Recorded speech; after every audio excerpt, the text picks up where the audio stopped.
A congressional investigation of Planned Parenthood. The Hill newspaper reports the group has 130,000 signatures against the probe.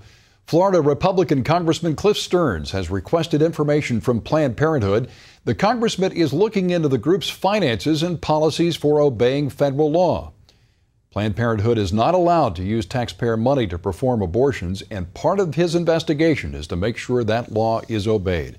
And for more on this story, let's go back to Pat. Thanks, Lee. Well, joining us from Washington is Congressman Cliff Stearns. Congressman, welcome to the 700 Club.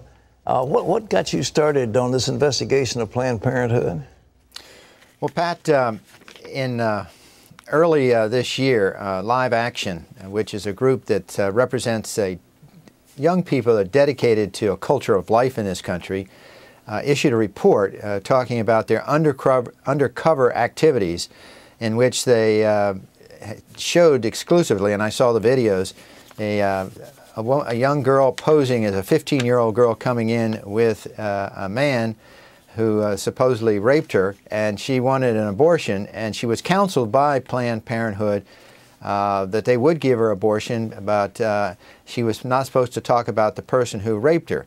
Now, under both most state laws, you have to report any rape because it's a felony, and secondly, it's a misconduct by Planned Parenthood not to do that. But then in July of this year, Americans United for Life issued a report that went back over a long period of time showing all these misconduct and malfeasance as well as abuse of women in their safety in Planned Parenthood. It was documented. So those two reports got my attention, Pat, and I'm chairman of the Oversight Investigation Committee on Energy and Commerce, and so I sent a letter to Planned Parenthood, Cecil Richards, who's the president, asking for information on the 83 affiliates around this country that are associated with Planned Parenthood and provide abortions, and also talking about the fiscal responsibility, give me the accounting information going back over 10 years. Obviously, they protested, Pat, but we gave them a 2-week extension, and I'm pleased to say that Cecil Richards, the president, has indicated that they're going to comply, and oddly enough, today is the day when they're supposed to comply. Well, you know, the organization of which I'm president, the American Center for Law and Justice, has a lawsuit against Planned Parenthood of California and is just opening one against Planned Parenthood of Texas. And the thrust of that lawsuit is that they have triple billed the government some of their procedures. They actually have you found the evidence of that? We have. We found, particularly with Medicaid for the poor, that they have sometimes, in fact, they have been fined, they have paid these fines. You know, in a larger sense, if you look at it from this standpoint, they get about $1 million a day, roughly $360 million a year through Title X. Obviously, they're not supposed to use that for abortions except for rape, incest, and the life of the mother. But we have found that a lot of this money is fungible, and so our investigation is to see how this money is being used, to try and track it, in a larger sense to say, here we are broke in this country, and should we be giving that amount of money to Planned Parenthood, especially in light of their misconduct and some of the things we see either from Americans United for Life or for this wonderful, wonderful group of young people led by Lila Rose, who are doing this undercover work at great courage and great tenacity to be commended for finding out and showing these videos. I've heard that during that fiscal clash that we had in the Congress a little while ago that the president was willing to see the government shut down rather than give up the $300 million or $350 million subsidy to Planned Parenthood. Is that true or not?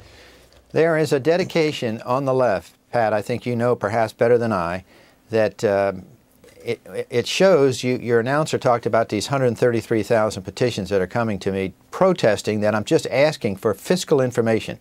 Every government agency in this country should provide on a regular basis fiscal information of how they're spending taxpayers' money. It's not an inordinate request, and I think particularly in light of our huge deficit and our huge debt, it's not unreasonable to say, is Planned Parenthood using taxpayers' money efficiently, and are they actually breaking the law? And that's all we're trying to do, and I'm just a little surprised that there's so many people that are saying don't investigate Planned Parenthood. Now, I'm the first congressman that I know that has actually sent them a letter formally, so I think they're a bit aghast that I would do this. Pat, both you and I believe in fiscal responsibility, and we also believe in a culture of life. And so I think this is important for the American people to understand, how is this Planned Parenthood been operating in their 83 affiliates? How responsible have they been with taxpayers' money? And more importantly, are they using federal tax dollars in a way that is increasing abortions in this country? Well, I wish you the best in your inquiry, and I'm sure there are many people with you that just think we should zero out Planned Parenthood from the federal budget. It's not necessary, and when we're losing the money, we're losing. So, Congressman Stearns, thank you again for being with us.